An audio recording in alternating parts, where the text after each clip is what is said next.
अब हम बनाने लगे हैं जी पकौड़ों का मटीरियल। पकौड़ों में हमने डालना है बेसन, साथ में हमने डालना है ज़ीरा जाएगा, नमक जाएगा, लाल मिर्च जाएगी, थोड़ा सा मीठा सोडा और साथ में प्याज थोड़ा सा चॉप किया हुआ है। इसमें मैंने थोड़ा सा गार्लिक और जिंजर भी किया हुआ है और साबुत धनिया और ये हरा धनिया, ये चीज़ें जो हैं ये हम इसमें डालेंगे और पानी के साथ मिक्स करके इसका मिक्सचर बनाकर डिप करके हम उसमें डाल देंगे।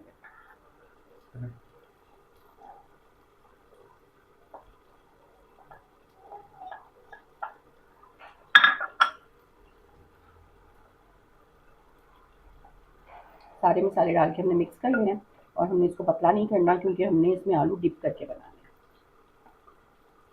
तो थोड़ा पानी डालेंगे।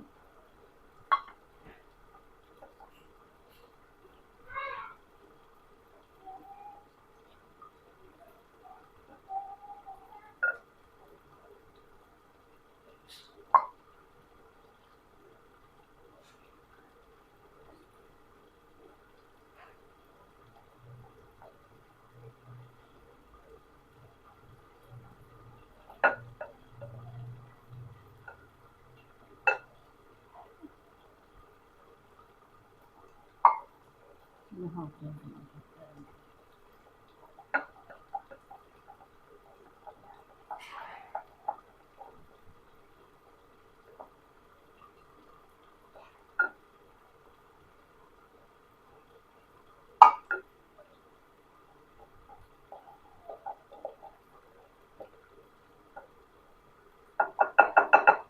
बेसन ऐसे होगा, थोड़ी देर छोड़ देंगे तो ये पानी छोड़ेगा।